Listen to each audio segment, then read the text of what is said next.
빌립보서 1장 1절에서 2절 신약 318페이지입니다. 우리 두 절밖에 되지 않으니까 우리 함께 읽도록 하겠습니다. 함께 했습니다. 그리스도 예수의 종 바울과 디모데는 그리스도 예수 안에서 빌립보에 사는 모든 성도와 또한 감독들과 집사들에게 편지하노니 하나님 우리 아버지와 주 예수 그리스도로부터 은혜와 평강이 너에게 있을지어다. 아멘. 제가 영신교회를 섬기면서 야고보서 서신서 가운데 야고보서를 이렇게 강의한 적이 있는데 언젠가 또 빌립보서와 에베소서 이렇게 말씀을 좀 나누면 좋겠다 싶습니다. 오늘 저는 본문의 말씀을 가지고 복음은 우리를 기쁘게 한다. 복음은 우리를 기쁘게 한다라는 제목으로 말씀을 나누겠습니다. 작년에 봤던 기사 내용이 궁금해서 제가 한번 봤는데 우리나라가 2023년도에 우울증 환자가 100만 명이랍니다. 2024년도 지금 사잖아요. 100만 명. 그리고 신경정신과 치료를 받는 분이 2023년도에 400만 명이었답니다. 여러분 잘 이렇게 놀라지 않는데 지금 우리 서울 인구가 1000만이 조금 안 된다고 하잖아요. 좀 이게 또 경기도로 많이 내려갔다고 하잖아요. 400만이라는 말은 그 숫자 그대로 생각한다면 서울 인구의 거의 50%입니다. 그렇죠? 그러니까 거의 맞죠? 10명이 5명이 2명이 1명이 우울증과 또 신경정신과 치료를 받았대요. 실제로 여러분 저는 나름 이제 그런 부분에 있어서 학회에도 속해 있고 좀 자료도 보는 입장에서 보면 숫자가 더 많을 것이라고 생각합니다. 왜냐하면 우리는 아직까지 여전히 우리나라는 육체적으로 아픈 것에 대해서는 병원에 갑니다. 치료를 받아요. 그런데 이제 그렇게 마음이 아프고 정서가 아프고 정신이 조금 아프고 하는 부분에 대해서 치료받는 것을 많이 꺼려하죠. 그렇게 보면 참 많이 있다. 저는 예수 믿는 사람들도 이렇게 마음의 감기와 같이 정신적으로 정서적으로 아플 수 있다라고 생각합니다. 저 역시도 그 경계선에서 아팠던 경험이 있기 때문에 그 부분에 대해서 충분히 말할 수가 있습니다. 실제로 종교개혁자 하면 우리는 존 칼빈을 기억을 하지만 종교개혁을 시작하였던 사람은 마르틴 루터입니다. 루터에 대한 이야기를 한번 좀 다 들어보셨죠? 실제로 종교개혁을 하니까 위협이 많았어요. 목숨의 위협도 많고 또 함께 사제였던 사람들 다 등 돌리고 주목받고 했던 것으로 인해서 사실은 마르틴 루터도 지금으로 이야기하자면 우울증을 경험했습니다. 그러니까 이 주변 사람들이 그렇게 계속 처지고 있는 모습을 보고 여행을 갔다 오라고 했어요. 여행을 갔다 오고 아프니까 갔다 오는 찰나에 여기부터는 한번 좀 들어보셨을까요? 그의 아내 본포라가 상복을 입고 있는 거죠. 그러니까 이제 마르틴 루터가 무슨 일이냐? 어떤 어른이 돌아가셨습니까? 집안에 무슨 일이 있습니까? 라고 했더니 그 마르틴 루터의 아내가 루터의 하나님이 죽었기 때문에 제가 상복을 입고 있는 겁니다. 무슨 소리냐? 하나님이 살아계신데 당신이 왜 이렇게 계속해서 낙담하고 침체되어져 있고 계속해서 이렇게 처져 있습니까? 라고 말하는 것, 우리가 그것을 알고 있는 거죠. 실제로 여러분, 우리 하나님은요 우리를 울게 만드시는 분이라기보다는 우리를 웃게 하시는 분입니다. 실제로 우리가 주 앞에서 죄사함으로 인해서 가슴치고 애통하는 것도 여러분 우리가 부끄러워서 애통하기보다는 어떤 것이냐면 그 칠흑같이 어두운 죄, 더럽고 추악한 죄를 우리 주님의 십자가와 부활로 깨끗이 씻어주셨다고 하는 그 감격으로 인해서 우는 경우가 많습니다. 우리 하나님은 우리를 울게 하시는 분보다는 웃게 하시는 분입니다. 실제로 성경에 보면 하나님이 웃게 하시는 사건들이 대표적인 사건이 뭔지 아세요? 동정녀 마리아에게 예수님이 나신 거예요. 이거 가능한 일이에요 이게? 별로 안 웃긴가요? 심지어 여러분 아브라함이 100세 때에 사라가 90세 때에 누구를 낳았죠? 완전히 이 웃긴 이야기 아닙니까? 복음서를 조금 이 각도로 보시면 사실 제가 최근에 읽었던 책이 또 예수님이 우리를 웃게 하신다 그런 책이었는데, 그 내용이 보니까 어떤 내용이 있냐면, 여러분, 예수님 십자가에 딱 죽으시고 마리아와 여인들이 옥합을 가지고 막 갔잖아요. 갔는데 문이 열려 있죠. 그래서 마리아가 막 놀래가지고 막 어떻게 하노 하는데, 예수님 뒤에서 나 여기 있다 이렇게 이야기하는 거예요. 별로 안 웃겨요? 우리 예수님은 그런 분이에요. 근데 실제로 아브라함을 이야기해 보면, 아브라함이 100세 때에 사라가 90세 때에 아들 낳았는데, 그 아들의 이름이 뭐죠? 이삭의 이름의 뜻은 웃음이에요. 그래서 이삭을 낳고 난 다음에 사라가 하나님이 나를 웃게 하신다고 하시잖아요. 전혀 일어날 수 없는 일인데 하나님께 나를 웃게 하신다. 여러분, 창세기 20장입니다. 들어보십시오. 아브라함이 그의 아들 이삭이 그에게 태어날 때에 100세라. 사라가 이르되 하나님이 나를 웃게 하시니 듣는 자가 다 나와 함께 웃으리로다. 하나님은 우리를 웃게 하시는 분이에요. 하나님 우리를 웃게 하세요. 특별히 이삭은 웃음이라는 뜻인데, 여러분 실제로 이삭은 구약에서 예수 그리스도를 상징해요. 보여줘요. 이삭을 통해서 하나님께서 아브라함에게 어떤 약속을 했죠? 아브라함에게 하늘의 별과 모래알 같이 너의 민족이 그렇게 될 것이다. 언제 그런 일이 일어나요? 아브라함이 이삭 하나밖에 낳지 않았는데, 여러분 아브라함의 자손 예수 그리스도의 계보라, 마태복음 1장부터 시작되어지는 그 하늘의 별과 해변의 모래알 같은 그 일이 예수 그리스도의 계보라, 예수 그리스도를 통해서 이런 일이 일어나는 거예요. 그렇기 때문에 여러분, 마태복음은 예수님이 이 땅에 오심으로부터, 예수님이 이 땅에 오신 그 순간으로부터 왕의 복음이요, 왕이 이 땅에 오심으로 인해서, 마가복음은 그 예수님이 이 땅에 오심으로부터 하나님 나라가 시작되었다. 다시 예수 그리스도가 복음이요, 예수님이 기쁜 소식이기 때문에 하나님께서는 이 땅에 우리들에게 예수님을 통해서도 웃게 하시는 거예요. 여러분, 오늘 우리가 읽었던 빌립보서는 주후 63년경에 사도 바울을 통해서 빌립보 교인들에게, 교회를 향하여 사도 바울이 편지를 쓴 내용이에요. 근데 이 편지가 어디서 썼느냐? 빌립보서는 옥중서신이라고 불려요. 그러니까 바울이 감옥에서 썼다는 거예요. 근데 여러분, 빌립보서의 전체적인 주제는 기쁨이에요. 한번 생각해 보자는 것이죠.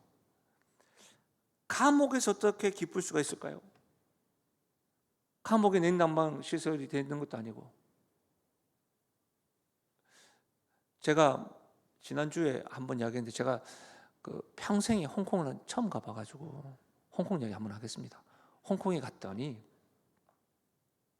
거기 옛날 시청이 있고, 거기 에스컬레이터가 1980년대 저기 에스컬레이터 중림 뭐 그 영화 찍었던데 거기 보여주면 젊은이들은 거기 좋아하는데, 베트남 거기 있는 그 감옥을 보여주더라고요. 그 가만히 보면서, 서대문 형무소도 있잖아요. 우리 가까운 데 있죠. 서대문 형무소도 있죠. 그래서 감옥 보면서, 여러분 쪼매네요, 쪼매네.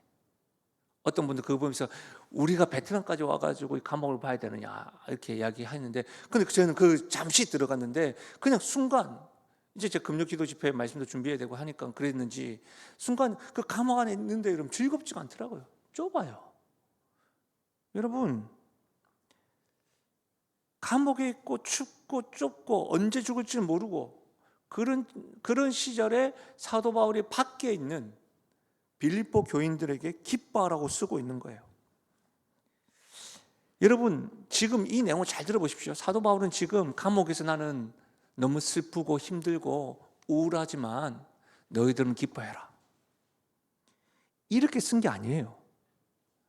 내가 기뻐하니 너희도 기뻐하라, 이렇게 지금 쓰고 있는 거예요. 빌립보서 1장 18절 보십시오. 그러면 무엇이냐? 거칠애로 하나 참으로 하나 무슨 방도라든지 전파되는 것은 그리스도니 이로써 나는 기뻐하고 또한 기뻐하리라. 무슨 말이냐면, 사도 바울이 지금 감옥에 있는데 빌립보 교회가 사도 바울이 개척한 교회 아닙니까? 근데 리더가 없고 흔히 말하는 담임 목사가 없으니까 담임 목사를 비방하고 잘못됐다고 이야기하고 있는 거예요. 그 다른 사람들 열심히 하고 있는 거예요.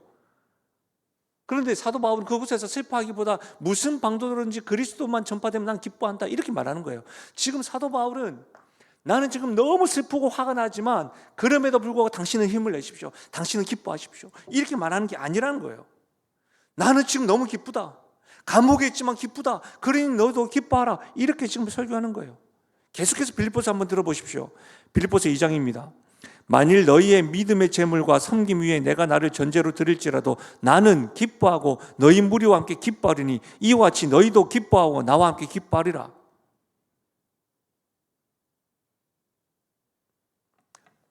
화살을 딱 맞고 아프다. 그러나 적에겐 알리지 마라. 나는 죽는다. 그러나 너희들은 남아서 끝까지 용기 내어서 싸워라. 이렇게 말하고 있는 게 아니라고요, 지금. 이해하시겠어요? 나는 너무 슬프다. 그러나 너만은 꼭 기쁘게 살아다오. 이런 말이 아니라고요, 지금. 사도 바울은 지금 내가 감옥에 있어도 너무 기쁘니 너희도 기뻐하라는 겁니다. 너희도 기뻐하라는 거예요. 세상에서 세계에 있는 많은 민족들 가운데 가장 표정이 없는 사람이 어느 나라 사람일까요? 한국이래요. 하회탈을 우리가 만드는 우리들인데 표정이 가장 없대요. 여러분 옆 사람 한번 보세요. 여러분 지금 모르시겠지만 은혜 받으러 오셨는데 지금 표정들이 다 지금 피곤해서 그렇겠죠? 표정들이 다. 네. 실제로 여러분 최근 들어서 제 주변에 아프신 분들이 많아요. 그분들 위로한다고 제가 어느 때보다도 같이 만나서 식사를 대접을 하고 또 먹어야지 힘을 낸다고 이렇게 이야기했더니 하는 말이 뭔지 아세요? 입맛이 없다는 거예요. 이제는 맛있게 먹었는데 무슨 말인지 모르겠다. 막 토할 것 같고. 여러분 몸이 아프면 내가 좋아하는 음식도 맛이 없습니다. 몸이 불편하면 내가 여행하고 어떻게 가는 것도 관심이 없고 다 귀찮아집니다. 이걸 보면 여러분 우리가 뭔가 좋아서 쫓아 행하는 것들, 뭔가 추구하는 것들보다 더 중요한 건 뭐예요? 우리의 건강 생명이라는 것을 알 수가 있습니다. 맞죠? 가만 생각해 보면. 다시 말하면 여러분 오늘 우리가 제3에 대한 기도했지만 여러분 예수 믿는 사람은 제3을 받고 하늘의 신령한 복을 누리면서 영생을 가진 사람들이에요. 영원한 생명을 우리가 죽었던 생명을 살았던 사람들이에요. 그러니까 여러분 우리는 기뻐할 수 있는 것이죠. 다시 말하면 우리 가운데 복음 되시는 예수님을 알게 되면 지금 다른 것들을 막 하다가 그 예수님을 모르면 우리는 죽음고 생명이 곧 죽어가고 있는 것이기 때문에 맛이 없는 거예요. 그 맛을 모르는 거예요. 근데 이 예수님을 딱 알게 되면 여러분 생명이 있으니까 우리가 누리는 건 역시도 기뻐하게 되는 거예요. 그러니까 여러분 매 순간순간마다 우리는 우리 하나님께서 나타내 보이심, 임마누엘로 함께 하심, 여러분 이것을 경험하는 거예요. 복음을 통해서 주님을 만날 때 우리에게 기쁨이 샘솟는 거예요. 특별히 우리 하나님께서 어떻게 만나주십니까? 기록된 말씀으로 우리에게 주님의 살아계심을 들려주시는 거예요. 그리고 찬양을 통하여 기도를 통하여 우리 하나님께서 우리와 함께 하신다는 것을 이렇게 만나주시는 거예요. 그럴 때 여러분이 아멘으로 화답하고 주님의 터치함을 경험하는 거예요. 여러분 그렇게 되면 딴 생각이 나지 않습니다. 여러분 주님을 인격적으로 잘 만나야 합니다. 여러분 그러면 감옥 살아도 기쁜 겁니다. 사도 바울이 지금 죽을 직전에 있고 매를 맞았어요. 지금 삶은 감옥인데 우겨싸움을 당하고 여러분 뉴스를 들어가 보면 여러분 우울증만 일어날 판입니까 지금? 아닙니다 여러분. 그런 게 아니에요. 그럼 어떻게 합니까 여러분? 예수님 복음 되시는 기쁨이 되시는 예수님을 매 순간순간마다 만나는 겁니다. 오늘 사도 바울이 빌립보서를 통해서 우리에게 보여주는 것은 무엇일까요? 사도 바울이 감옥에서도 기뻐하여 밖에 있는 사람들에게도 기뻐하라고 말하였다면 지금 우리의 상황이 어떤 감옥 상태인지 모르지만 그 사람하고 우리하고 공통된 차이와 공통점은 뭐예요? 공통점이 있다고 한다면 사도 바울도 나도 예수님을 믿는 거예요.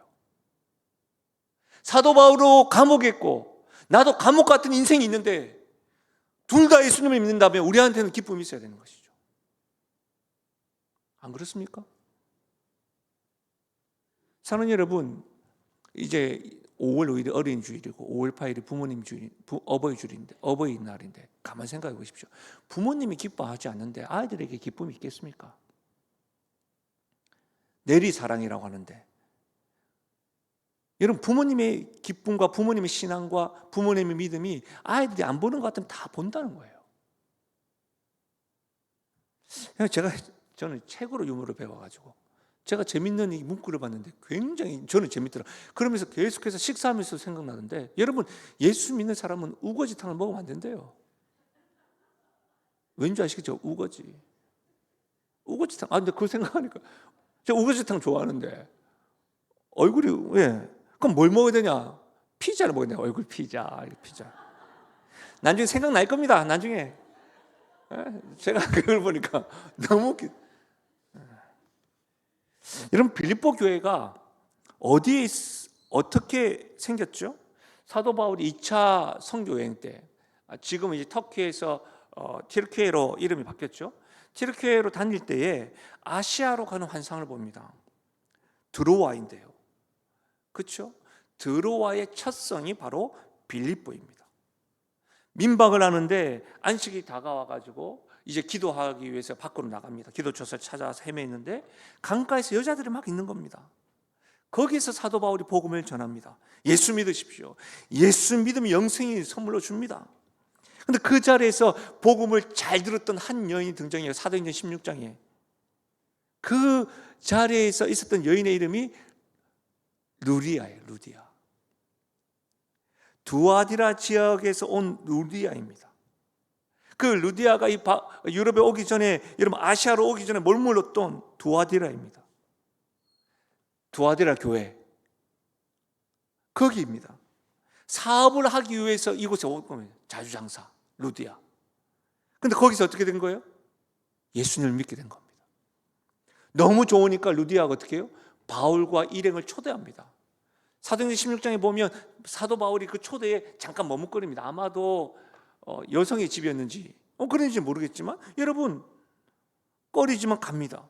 그래서 어떻게 됩니까? 복음을 전하고 빌립보 교회가 거기서부터 시작되는 겁니다.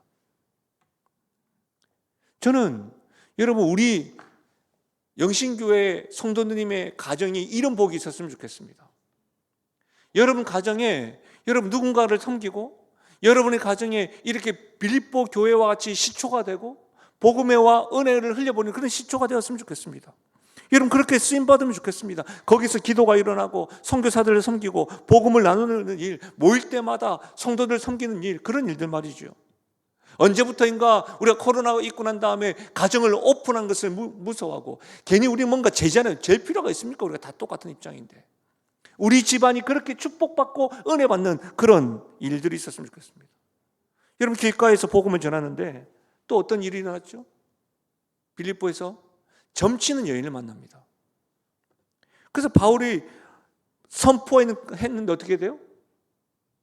귀신 나간 거예요. 흔히 말하면 이 신기가 떨어진 거예요.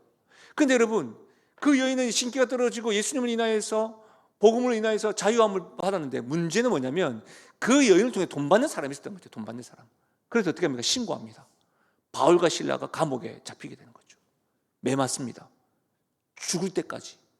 그런데 여러분 잘 알다시피 사도행전 16장에 기록되어지는 이 사건이, 바울과 실라가 감옥에서 뭐합니까? 아파 죽겠는데 찬양합니다. 기뻐합니다. 여러분, 어떻게 해서 이런 기쁨이 일어날 수 있는 걸까요? 감옥에 있어도 나도 기쁘고 너도 기뻐해라. 매 맞고 아픈데도 찬양하면서 기뻐하고 있는 겁니다. 그 안에 예수님을 믿었기 때문입니다. 이거 말고는 여러분, 우리가 해석이 안 되는 것이죠. 밤새도록 감사로 찬양하니까 어떤 일이 일어났습니까? 옥문이 열렸습니다. 잠자는 간수가 깜짝 놀라가지고, 죄수들이 다 사라졌으니까 자기는 죽을 목숨이다 생각해서 자기를 하려고 하니까, 기다려라 해가지고 뭐라 합니까? 내 여기 있다. 그때 어떻게 이야기합니까? 어떻게 해서 있습니까? 이야기하고, 어떻게 해요? 내가 구원을 얻겠습니까? 그래서 사도 바울과 실라가 굉장히 유명한 말씀한 거 아닙니까? 성도들은 한 번쯤 다 들었던 말씀, 우리 같이 한번 읽어볼까요? 사도행전 16장 31절 시작. 이르되 주 예수를 믿으라. 그리하면 너와 네 집이 구원을 받으리라 하고. 아멘이십니까? 예. 그 간수가 또 어떻게 했죠? 바울을 자기 집으로 초대합니다. 그리고 바울은 그곳에서 복음을 전했고, 그 집안이 복음을 받습니다. 그리고 여러분, 그 집안이 세례를 받습니다. 어린아이서부터. 어떤 개혁주의자들은 이때부터 유아 세례가 있었다고 말도 하는데, 어쨌든 여러분, 그렇게 세례가 일어나는 겁니다. 예수 안에서 우리는 다 하나의 한 백성이라는 것을 인정하는 것이죠. 여러분, 바로 그러한 일이 일어났던 곳이 빌립보 교회입니다. 사랑하는 여러분, 이 빌립보 교회를 한번 생각해 보십시오. 빌립보 교회가 이렇게 세워졌던 것은 하나님의 역사로 하나님께서 빌립보에게 바울에게 드로아로 음성을 들려주신 것도 있지만 그 간에 지금 루디아도 그렇고 귀신 들린 여인도 그렇고 간수장도 그렇고, 여러분 누구를 만났습니까? 바울을 만났습니다. 바울을 통해서 누구를 만났습니까? 예수님을 만났습니다. 그래서 빌립보 교회가 세워진 것입니다. 다시 말하면 이와 같은 만남의 복이 있었다는 겁니다.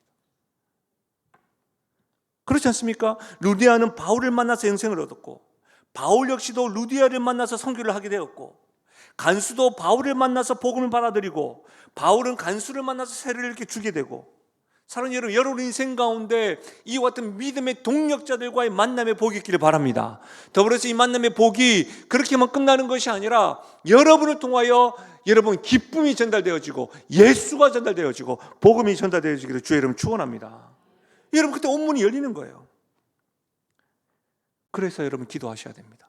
오늘 이 밤에 하나님 아버지, 사도 바울이 만났던 그 주님의 은혜를, 그 복음의 기쁨을, 감옥과 같은 그 인생에서 기뻐하라고 말할 수 있었던 그가 감옥과 같은 인생 가운데서도 감사와 찬양을 하였던 그 주님과의 동행함의 그 기쁨이 오늘 사방이 우겨쌈을 당한 나의 인생 가운데서도 주님 그 하나님이 실제하시다고 한다면 오늘 이 밤에 경험되어지게 하시고 오늘 이 밤에 나의 인생 가운데 간통되게 해달라고 기도하셔야 됩니다.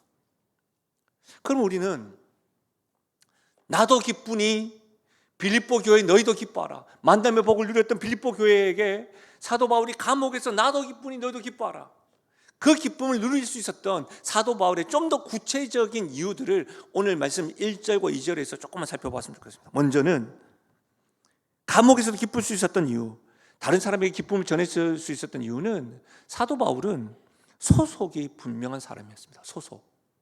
1절 한번 보십시오. 자신을 뭐라고 소개합니까? 그리스도 예수의 종이라고 이야기하는 거예요. 그리스도 예수의 종 바울과 디모데는 예수님의 종이에요.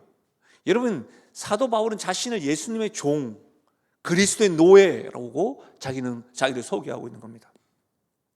그 말은 무슨 말이에요, 여러분? 내가 예수님의 것이다라는 거예요. 여러분, 노예는 종은 좋은 게 아닙니다. 근데 바울은 그 좋은 게 아닌데 예수님의 종, 노예라는 겁니다. 예수님의 절대 소유가 바로 나라는 겁니다. 나는 예수님의 것이라는 겁니다. 여러분, 이렇게 종이라고 이야기할 때 여기서 헬라어로 말하는 종은 여러분 목사만이 주의 종이 아닙니다. 우리 모두가 다 그리스도의 종입니다. 여러분 다 주의 노예이고 주의 것입니다.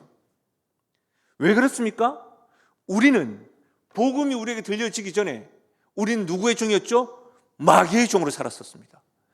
사망과 심판밖에 우리에게 없었던 마귀의 종이었습니다. 그러나 복음이 들려지는 이 순간 어떻게 했죠? 우리는 예수의 종으로 바뀐 것이죠. 그런 정도 그런지 그리스도 예수 안에 있으면 새로운 피조물이야. 어떤 새로운 피조물요? 예수 그리스도의 종이 된 거예요. 근데 여러분, 종은 좋은 게 아니죠. 그러나 예수님께서는 자신의 죽으심으로 값을 다 치르시고 우리를 하나님의 것으로 사셨는데, 여러분 이런 말 들어보셨습니까? 나쁜 남자, 나쁜 여자, 나쁜 주인, 나쁜 상사, 나쁜 남자, 나쁜 여자 만나면 골 때립니다. 골치 아픕니다. 인생 망칩니다. 그렇지 않습니까? 나쁜 남자에 나쁜 여자, 나쁜 주인, 여러분 우리가 영화에서도 나쁜 상사, 나쁜 종들, 나쁜 주인들 많이 만나잖아요. 근데 우리 주님은 좋은 주인이에요. 아멘이십니까? 네. 마귀와 어디 비교합니까, 여러분? 우리가 종이라고 하는 것 자체는 나쁜 것인데, 여러분 종 자체는 나쁜 것인데 우리가 느낌에 왜? 마귀의 종으로 있었기 때문에. 근데 여러분 주인이 누구냐에 따라서 완전 달라지는 겁니다. 우리 주님은 완벽하십니다. 사랑이 충만하십니다. 고린도전서 6장 20절 값으로 산 것이 되었으니 그런즉 너희 몸으로 하나님께 영광 돌리라. 우리 주님 우리에게 하시는 말씀입니다. 요한복음 10장 28절 내가 그들에게 영생을 주노니 영원히 멸망하지 아니할 것이요 또 그들을 내 손에서 빼앗을 자가 없느니라. 영원히 멸망하지 않는 영생을 줄 뿐만 아니라 주님의 손에서 빼앗을 자가 있습니까? 없습니까? 없습니다, 여러분. 나쁜 남자, 나쁜 여자, 나쁜 주인들은 여러분 공통점이 있습니다. 자기 형편이 조금만 안 좋으면 종들을 팝니다. 소설과 영화를 보면 다 그래요. 안 그렇습니까? 나쁜 남편도 그래요. 나쁜 아내도 그렇고 나쁜 자녀들도 그래요. 그렇지 않습니까? 조금만 있으면 다 팝니다.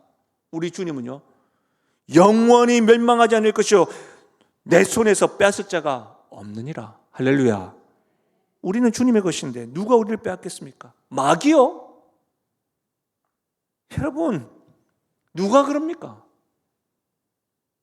여러분 우리나라가 샤머니즘에 있고 우리나라가 유교를 믿다 보니까 여러분 이상한 말들이 있죠. 예수 믿으면 우환이 온다. 누가 그럽니까? 누가? 그런 거 많잖아요. 예수 믿는 며느리를 받아들였더니 잘못된 말이죠. 여러분 자유함이 있게 되는 겁니다. 여러분 지금까지 마귀의 종이었어요. 근데 여러분 참 자유를 누리는 자가 오다 보니까 어떻게 돼요? 비교가 되니까 그렇게 느끼는 거예요. 비교가 되니까. 여러분 우리가 예수님의 노예라는 말은 분명히 하셔야 되는데 우리에게는 절대적인 순종이 필요하다는 말입니다. 여러분 노예가 무슨 종이 무슨 주인에게 그렇지 않습니다. 여러분 주인에게 노예와 종이 무슨 섭섭하다는 등 왜 나한테 왜 이러라는 등 그런 말을 할 수 없습니다. 여러분 우리가 잘 알고 있는 요셉을 한번 보십시오. 억울한 일을 당해도 말 못하는 게 종의 역할입니다. 여러분 분명히 주변은 다 알아요. 요셉 이렇게 유혹했던 보디발의 아내의 행패를 주변에서 다 알았다고요. 맞죠? 심지어 보디발도 알았어요. 근데 어떻게 합니까? 종은 말 못해요. 종의 모습이 그런 모습이에요. 그리스도의 종이라면서요. 아니 그리스도의 노예라면서요. 이상하게 우리는 노예는 무조건 순종하는 겁니다. 때로는 분명히 주님을 따르는 길이 힘듭니다. 그러나 사랑하는 여러분 주님이 가는 길이 십자가이기 때문에 힘들게 느껴지는 거죠. 아니 힘든 건 사실입니다. 그러나 우리 주님은 좋은 주님이시고 우리 주님은 십자가로 종결되어지는 것이 아니라 십자가 이후에 부활의 영광이 있음을 믿으시길 바랍니다. 이거예요. 다시 말하면 여러분 나쁜 주인, 나쁜 남자, 나쁜 여자, 좋은 주인 여러분 만왕의 왕 되신 주님이 우리의 왕이 되시니 그분의 만왕의 왕 되신 우리의 좋으신 주님의 종은 영광스러운 종인 겁니다. 여러분 우리나라 세계 지도를 딱 펴보십시오. 굉장히 나라가 작습니다. 용서하고 들으십시오. 최근에 제가 비행기를 타봐가지고 우리나라 여권이 상당하더라고요. 나라가 작은데 우리나라 여권의 그 파워가 하늘나라 시민 여권은 어떨까요? 이거를 여러분이 정말로 경험하고 아셔야 되는 거예요. 사도 바울은 또한 현주소가 분명한 사람이었습니다. 그가 뭐라고 이야기합니까? 그리스도 예수의 종 바울과 디모데는 누구 안에서요? 그리스도 예수 안에서 있다라고 이야기합니다. 예수 안에서 있다고. 여러분 사도 바울은 지금 내가 감옥 안에 있다, 내가 서울 안에 있다, 내가 빌라를 산다, 아파트에 산다, 내가 월세와 전세와 자가다 이런 말 하지 않습니다. 사도 바울의 지금 현주소는 뭐예요? 그리스도 안에 있다라고 지금 이야기하고 있습니다. 어디에서요? 감옥 안에 있으면서도 난 그리스도 안에 있다고 이야기하는 겁니다. 여러분 마음에 감기가 오는 것은 정말로 수십 가지 수백 가지의 이유입니다. 그러나 통계적으로 많은 이유들 가운데 하나가 비교하는 거래요. 비교하는 거. 채워지지 않는 마음에 비교하는 거래요. 사도 바울은 여러분 지금 감옥에 있으면서도 그의 현 주소는 그리스도 안에 있다고 이야기하는 겁니다. 지금 작은 집에 살지만 우리 영적 주소가 그리스도 안에 사는 것입니다. 그리스도 안에 있습니다. 여러분, 저는 이 말이 너무나도 마음에 와닿아요. 그리스도의 고린도전서에 우리를 향해서 예수님은 그리스도의 향기라고 했는데, 여러분, 그리스도 향기라는 말은 여러분 사람에게 냄새가 나요. 향기로 그 사람의 됨됨이를 알 수 있어요. 그 사람의 현 주소를 알 수 있어요. 말이 불평이 많고 말이 더럽고, 여러분 아무리 비대가 좋아도 그곳에 갔다 오면 향이 나요. 매 순간순간마다 우리 애가 예수님 안에서 살고 그분의 사랑으로 인해 격려를 받고 다른 사람에게 격려하고 사랑하며 나아갈 수 있는 것이죠. 너는 어디서 사느냐, 우리의 삶을 통해서 알 수가 있는 거예요. 향기가 난다니까요. 말 한마디를 하더라도 그냥 지나가서 하는 말고 다르다니까요. 걸음이 다르다는 거예요. 지금 사도 바울은 빌립보 교회 성도에게 편지를 쓰고 있는 겁니다. 성도라는 말이 뭐예요? 거룩할 성의 무리도입니다. 예수 안에서 산다는 겁니다. 예수 안에서 사는 사람들을 성도라고 부릅니다. 세상적인 가치관은 우리와 다른 것이죠. 왜요? 우리는 현 주소가 예수님 안에서 사는 것이고 예수님을 위해서 사는 것이기 때문입니다. 우리가 일을 하고 우리가 돈을 벌고 우리가 공부를 하고 우리가 건강하게 운동을 하는 이유는 지금 오늘 하루의 만족을 위해서 사는 것이 아니라 우리가 먹든지 마시든지 무엇을 하든지 하나님의 영광을 위하여 하는 것입니다. 이것이 우리가 현 주소가 그리스도 안에 있기 때문입니다. 여러분, 제가 고사성어 가운데 재미난 걸 하나 봤어요. 물론 이제 사설을 읽으면서 알게 됐던 고사성어인데 저는 잘 몰랐던 말이었는데, 구맹주산이라고 하는 말이 있대요. 구맹주산. 개가 사나우면 술이 씌어진다라고 하는 말이에요. 근데 이 말의 뜻은 나라에 간신배가 있으면 어진 신하가 모이지 않는다는 의미로 쓰인대요. 구맹주산. 그런데 이 말을 가지고 사설에 어떤 분이 이렇게 말했어요. 당신의 가게가 잘 되지 않은 이유 중에 하나는 가게에 점원을 잘못 두면 구맹, 무슨 말인지 알겠죠? 술이 식어가고 식초가 든다는 말이죠. 가게에 점원을 잘못 두면 안 된다는 것을 이야기하는 거예요. 그렇게 사설을 해놨는데 그렇게 적용되어지는데, 여러분 이것이요, 여러분 우리에게 한번 적용해 볼까요? 구맹주산, 개가 사나우면 술이 씌어지고 식초가 되어진다는데, 여러분 예수 믿는 사람이 여러분의 가정에 들어가면 술이 씌어질 수 있겠습니까? 예수 믿는 우리가 여러분 사업터에 여러분 한 사람이 들어가게 되면 여러분 그리스도 향기가 흩어져야 되는 거 아니겠습니까? 이럴 때 아멘 해야 되는데 전혀 안 해요. 예수 믿는 우리가 향기가 나면 말이 다르고 표정이 다르고 예수 안에서 기쁨을 누리고 있는 우리에게, 우리가 적극거리 흐르는 가나안 땅을 경험하는 우리에게, 우리 한 사람이 앞에 서고 앞장서고 함께함으로 인해서 식초가 씌어지는 것이 아니라 기쁨이 흘러가고 은혜가 흘러가고, 그렇지 않겠냐 이 말입니다. 현 주소가 어딨냐 이 말입니다. 사도 바울은 또한 여러분 그의 삶의 근원이 분명했습니다. 우리 2절 한번 같이 읽어볼까요? 2절입니다. 같이 읽겠습니다. 시작. 하나님 우리 아버지와 주 예수 그리스도로부터 은혜와 평강이 너희에게 있을지어다. 아멘. 사도 바울이 빌립보 교회를 개척했다고요. 목사의 세계 가운데 여러분 개척한 교회 담임 목사님들이 여러분 교회 크고 작은 걸 떠나서 얼마나 높이 계신지 모릅니다. 네. 개척한 교회 목사님은 좀 달라요. 저 같은 사람은 저 같은 사람은 사실은 이렇게 교회에서 이렇게 나쁜 일을 당하기도 하고 이렇게 하기도, 개척한 목사님은요, 하나님 바로 밑에 있어요. 때로는 한 번씩 하나님 위에 계신 것 같기도 느껴져요. 근데 그런 관점에서 보면 사도 바울 한번 보십시오. 너무 겸손하지 않습니까? 감옥에 있으면서 야, 나 들었다. 너희들은 내 감옥에 있다고 나 까더라. 이렇게 말할 수도 있는 건데 빌립보서만 그렇지 않습니다. 내가 기뻐하니 너희도 기뻐해라. 내가 어떻게 돼도 상관없다. 전해지는 것이 주님만 되면 기뻐할 수 있다. 그렇게 이야기했던 이유가 뭐예요? 2절에 하나님 우리 아버지와 주 예수 그리스도로부터 은혜와 평강이, 은혜와 평강이 바로 예수 그리스도와 아버지로부터 온다고 이야기하는 거예요. 은혜와 평강의 근원을 밝히고 있는 거예요. 사랑하는 여러분의 능력과 은혜가 여러분 주님으로부터 오심을 확신하십니까? 여러분, 은혜와 평강이 주님으로부터 쏟아진다는 것을 기억하십시오. 삶의 근원이 분명해야 됩니다. 그가 감옥에 있으면서도, 사방에 우겨쌈을 당하면서도 나도 기뻐한다, 너도 기뻐하라, 이렇게 당당하게 말할 수 있었던 것은 소속이 분명하고 현주소가 분명하고 삶의 근원이 분명했기 때문입니다.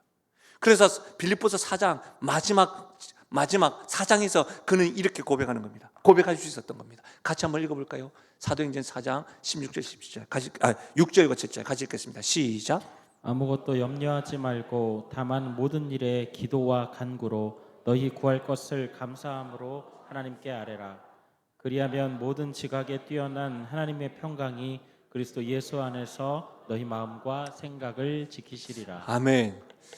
제 사모가 왜 금요기도 집회 때는 그렇게 방방 뛰면서 설교하냐고, 좀 주일처럼 잠잠하게 하라고 얘기하는데 오늘 안 와서 얼마나 다행인지 모르겠습니다.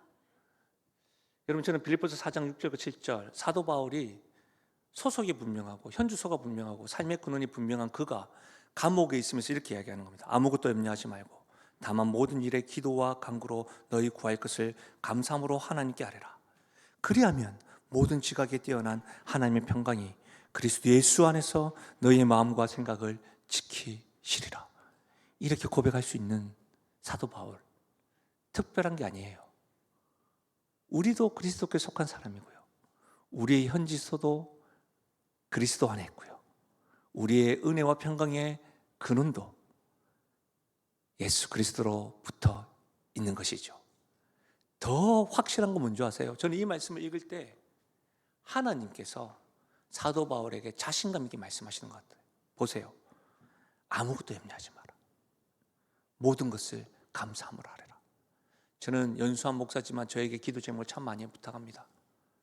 그런데 내가 아무것도 염려하지 마세요, 이렇게 저는 말 못해요. 저에게 능력이 없기 때문에. 저는 돈도 없고요, 권세도 없고요, 가진 것도 없어요. 그래서 아무것도 염려하지 마세요 말 못해요. 기도하겠습니다, 이 말만 하죠. 근데 우리 하나님은요, 아무것도 염려하지 마라, 모든 것을 감사함으로 해봐라. 하나님의 자신감, 이 말씀에 있는 거예요. 이 하나님의 자신감을 사도 바울이 감옥에서도 경험하고 있으니까 나도 기뻐하니 너희도 기뻐해라. 나도 아무것도 걱정하지 않으니 너희도 아무것도 걱정하지 마라.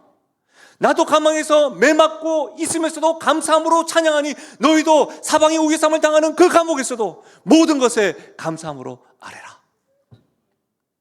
복음은 우리를 기쁘게 합니다.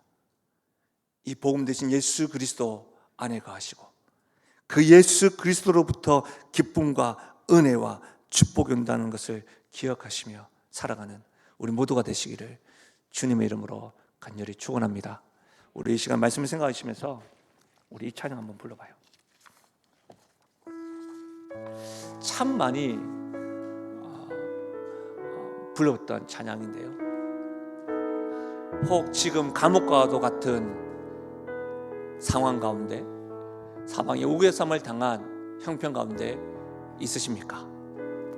그 가운데 우리 주님께서 말씀을 통해서 들려주신 음성을 들으시고 그 가운데서도 나도 기뻐하니 너희도 기뻐하라, 그렇게 말할 수 있는 하나님의 자신감으로 가득한 그 하나님이 나에게도 하나님이라는 사실을 아신다면 이 찬양이 우리 영혼에 이렇게 제대로 울려 퍼지시면 좋겠습니다. 왜 나만 겪는 고난이냐고, 왜 나만 겪는 고난이냐고,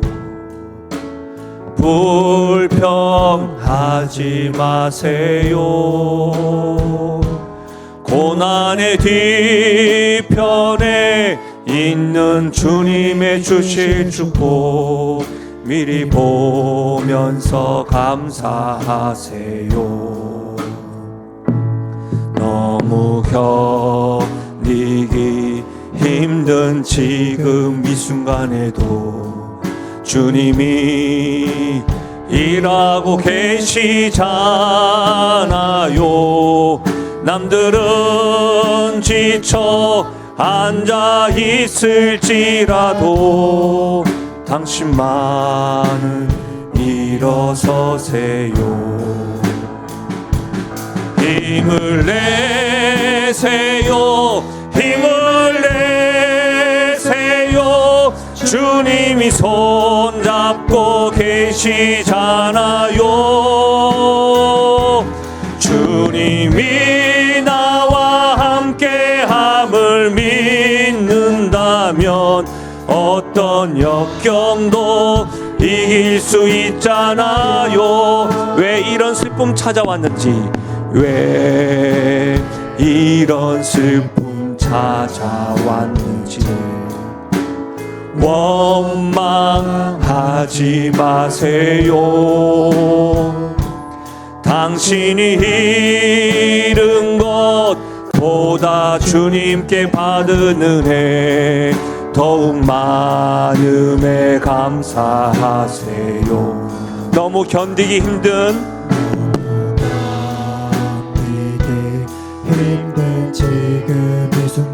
지금 이 순간에도 주님이 일하고 계시잖아요.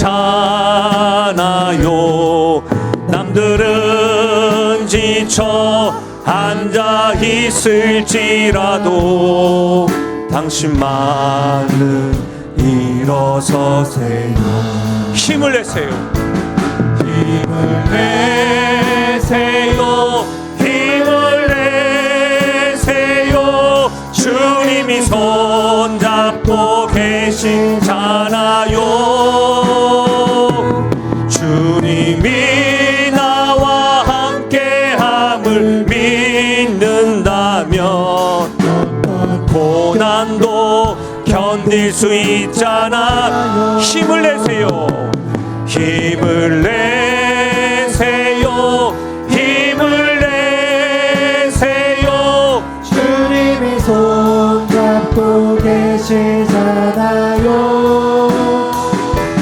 주님이 나와 함께함을 믿는다. 어떤 역경도 이길 수 있자. 우리 다시 한 번 더요. 힘을 내세요. 힘을 내세요. 힘을 내세요. 주님이 손잡고 계시잖아요. 주님이 나와 함께함을 믿는 어떤 고난도 견딜 수 있잖아요. 우리 시간 한번 기도하며 나가실 때에 여러분의 지금 인생 가운데 감옥과도 같은 인생이요, 사방에 우겨섬을 당한다 할지라도 오늘 사도 바울이 나도 기뻐하니 너희도 기뻐하라, 같이 예수 그리스도 안에 소속된 그리스도의 종이요, 그리스도 안에 있는 우리, 은혜와 진리가 그리스도로부터 온다는 사실을 알고 있는 우리, 그 믿음이 있는 우리에게도 하나님 그와 같은 믿음의 고백, 나도 기뻐하니 당신도 기뻐하십시오. 나도 기뻐하니 당신도 힘을 내십시오. 우리 주님 손잡고 계시잖아요. 하나님의 자신감으로 나의 인생 가운데 아무것도 염려하지 말고 모든 것을 감사함으로 기도한다고 말씀하시고, 나이가 지금 감옥에 있다 할지라도 이 말씀과 이 하나님과 이 은혜는 변함이 없어요. 그러니 당신도 이 하나님, 이 복음으로 인하여 기뻐하십시오라고 말씀할 수 있는, 선포할 수 있는 그런 믿음 달라고 우리 이 시간에 소리내어서 말씀을 생각하면서 기도하며 나가겠습니다. 기도하시겠습니다. 좋으신 하나님 아버지, 참으로 감사함을 드립니다. 오늘 이 밤에 사도 바울의 말씀을 통하여 깨닫게 하여 주시고 우리에게 은혜를 더해 주시고 하나님 앞에서 기쁨을 회복하고 복음이 주님이 우리를 기쁘게 한다는 사실을 깨달으며 누리며 나가는 은혜가 있게 하여 주시길 간절히 바라고 소원드립니다. 사랑하는 주님, 우리의 인생이 지금 감옥, 로마 감옥과 같은 하나님 어둡고 칙칙하고 핍박이 있고 매맞음이 있고 하나님 아버지 언제 내가 자유함을 얻을지 내가 언제 또다시 행복함을 누릴지 알지 못하는 상황 속에서도 아버지 하나님 내가 주님을 기뻐합니다. 하나님의 자신감으로 나에게 다가오신 그 복음을 인하여 기뻐합니다라고 말하였던 그 주님의 은혜가 나에게도 넘치게 해주시길 소원드립니다. 나에게도 그 주님의 은혜가 넘쳐날 수 있도록 은혜 더해주길 간절히 바랐고 소원드립니다. 오 아버지 하나님 원하옵나니 하나님 아버지 우리의 입술이 왜 나만 겪는 고난입니까? 왜 나만 이런 슬픔을 찾아왔습니까? 라고 불평하고 원망하는 것이 아니라 오 주님 나에게 주님이 기쁨이 되시오니 내가 기뻐할 수 있고 이 상황 가운데서도 기뻐하며 다른 사람에게도 기쁨을 선포하며 나아갈 수 있노라고 고백하며 나아가는 일들이 일어날 수 있도록 하나님이여 도와주시기를 간절히 바라고 소원드립니다. 오 아버지 하나님께서 붙잡아 주시옵소서. 오 주님께서 이끌어 주시길 원합니다. 오 하나님 아버지 우리의 심령 가운데 우리의 복음이 우리의 인생을 좌우하고 우리가 어디에 소속되어져 있는지 우리의 현주소가 어디에 있는지 알게 해주시고 우리의 삶의 근원이 주님으로부터 나온다는 사실을 경험하며 나아가는 그런 은혜가 우리에게 일어날 수 있도록 하나님 도와주시길 원합니다. 특별히 이 시간에 참으로 주님의 기쁨이 필요한 영혼들 또 주님의 기쁨이 우리의 삶 가운데 회복되어질 영역들이 있다고 한다면 그분들을 주님께 올려드리고 또 우리 삶 가운데 그런 부분이 있다고 한다면 주님께서 내 손을 통해서 안수하듯이 이렇게 해서 한번 손을 대어 보십시오. 우리 시간에 한번 기도하겠습니다. 좋으신 하나님 아버지, 기쁨의 근원 되신 하나님 아버지, 정서적으로, 정신적으로, 육체적으로, 경제적으로, 관계적으로 다 해석되지 않는 것으로 인하여 감옥과 같은 인생을 살아가고 있는 사랑하는 성도들이 있습니까? 또 사랑하는 가족들이 있습니까? 주님 오늘 주님께서 안수하여 주시고 주님께서 치료하여 주시고 주님께서 역사해 주시고 상한 마음, 답답한 마음 어떻게 해야 될지 몰라 헤매고 있는 그 마음 가운데에 내가 기쁨의 근원이니 너희도 기뻐하라 말씀하신 그 말씀이 우리 인생 가운데 새겨지게 하여 주시옵소서. 우리는 이제 마귀의 종이 아니에요. 당당하게 그리스도의 종입니다. 그리스도 안에 있습니다. 나의 주인 그분으로부터 은혜와 평강이 있습니다라고 선포하며 고백하며 나가게 하여 주시옵소서. 비교하지 않게 하여 주시고 지금 내가 있는 이 상황 속에서도 주님으로 말미암아 기쁨이 넘치는 인생 되게 하여 주시옵소서. 내가 나사렛 예수의 이름으로 명한다. 악한 마귀야 너는 패한 적이니 떠나갈지어다. 성령께서 우리를 충만케 하여 주시옵소서. 그렇게 역사하실 주님을 찬양하고 예수님의 이름으로 기도하옵나이다. 아멘. 우리 시간에 특별히 사랑하는 여러분, 오늘은 특별한 기도, 하나님 내 안에 기쁨이 넘치길 원합니다라고 하는 기도도 필요하지만 방금 기도하였지만 여러분 가족들 가운데 정말 참으로 주님의 기쁨이 필요하신 분들이 있다고 한다면 그분을 주님께 올려드리는 마음으로 반드시 그분들이 여러분의 부모님이 될 수도 있고 여러분의 배우자가 될 수도 있고 여러분의 자녀들이 될 수도 있고 여러분의 친구가 될 수도 있겠죠. 그분들을 오늘 성령께서 떠오르게 하신다면 절대로 그냥 돌아가지 마시고 그분들을 위해서 기도하시고 여러분 개인기도 하시고 또 어떻게 기도해야 될지 모르겠다고 하신다면 여러분 화면에서 환호를 한번 쫙 읽고라도 가십시오. 믿음으로 선포하십시오. 여러분 반사의 원리 그렇게 기도하며 나아갈 때 그 은혜가 우리의 삶 가운데 넘칠 줄로 믿습니다. 그렇게 기도하시고 개인기도 하시고 가시면 되겠습니다.